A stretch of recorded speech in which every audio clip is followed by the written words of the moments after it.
Bienvenue sur votre chaîne préférée Akhbar al-Bled. L'Espagne fâchée. Les propos du Maroc sur la gestion de la pandémie en Espagne sont inacceptables selon José Manuel Álvarez. Le chef de la diplomatie espagnole José Manuel Álvarez a assuré ce mardi que les critiques formulées par le ministère marocain de la Santé sur les protocoles de sécurité dans les aéroports espagnols ne sont pas acceptables et ne correspondent pas à la réalité. Une sortie impromptue qui relègue au calende grec la sortie de crise. Avant d'entrer dans les détails, n'oubliez pas de cliquer sur la cloche pour recevoir toutes les notifications de votre chaîne préférée, Akhbar al-Bled. En cliquant sur la cloche, vous recevrez à chaque fois un bip qui vous avise qu'il y a du nouveau sur la chaîne. Bonsoir.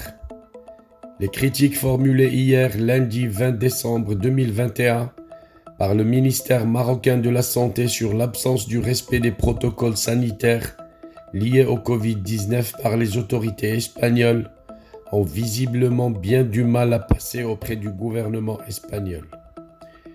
Et c'est le chef de la diplomatie espagnole, José Manuel Álvarez, qui a été le premier à réagir ce mardi lors d'une conférence de presse tenue avec son homologue luxembourgeois. Le communiqué du ministère marocain de la Santé est inacceptable car il ne correspond pas à la réalité. L'Espagne, vous le savez et comme tout le monde le sait, respecte toutes les exigences internationales les plus exigeantes en matière de lutte contre la pandémie, a souligné le ministre, dont les propos sont rapportés par l'agence de presse espagnole Europa Press. Le gouvernement espagnol agit sans relâche contre le Covid-19. Le communiqué n'est pas acceptable et n'a aucune base objective. Et c'est ce que je vais transmettre au Maroc, a insisté le chef de la diplomatie espagnole, indiquant que son département est entré en contact avec l'ambassade d'Espagne à Rabat et celle du Maroc à Madrid. Le journal d'information El Confidencial avait affirmé peu de temps avant la sortie de José Manuel Álvarez que le chargé d'affaires à l'ambassade du Maroc à Madrid a été convoqué ce mardi par le ministère espagnol des Affaires étrangères, une démarche qui témoigne généralement d'une exaspération.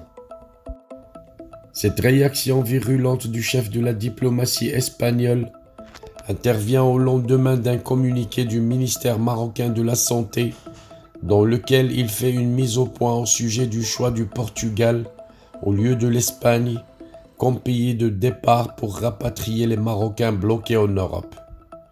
Cette décision s'explique par l'absence de garanties tangibles concernant le respect des mesures déjà prises dans le contrôle du pass vaccinal et de l'état de santé des passagers, selon une approche ferme, appropriée et en conformité avec les recommandations et règles internationalement reconnues, a justifié le département de Khalid Aït-Talb.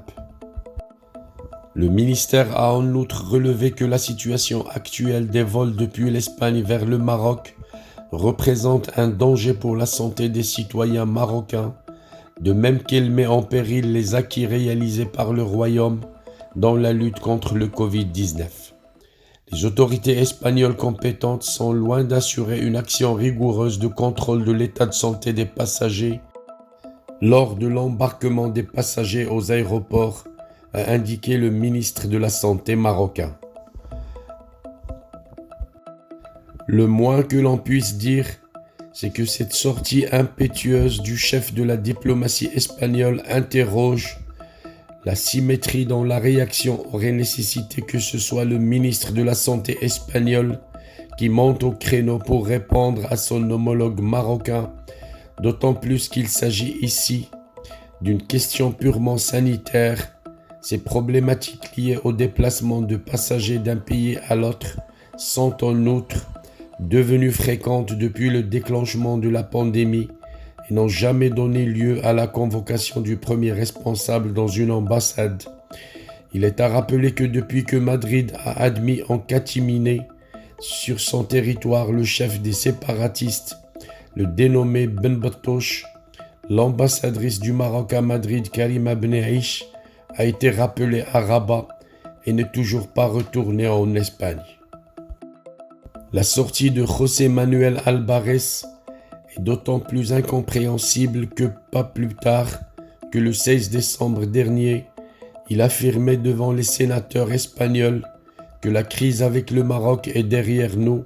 Visiblement, il aurait été mieux fondé de substituer devant à derrière, car sa sortie de ce mardi, de même que la convocation du chargé d'affaires à l'ambassade marocaine, ne vont pas dans le sens de l'apaisement. Le chef de la diplomatie espagnole a également affirmé probablement à l'adresse des Marocains que personne ne doit se faire d'illusions, les intérêts de l'Espagne seront toujours défendus. On ne peut qu'être surpris par cette phrase qui est un peu hors sujet.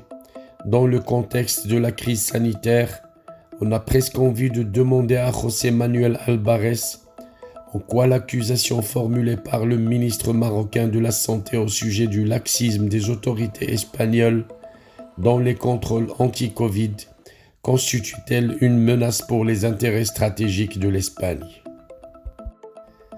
En fait, la défense des intérêts stratégiques de l'Espagne est devenue un leitmotiv non seulement de nombre de politiques appartenant au parti d'extrême droite Vox et à des élus souverainistes quand ils évoquent les relations entre Rabat et Madrid, mais elle est aussi très utilisée par le chef de la diplomatie espagnole.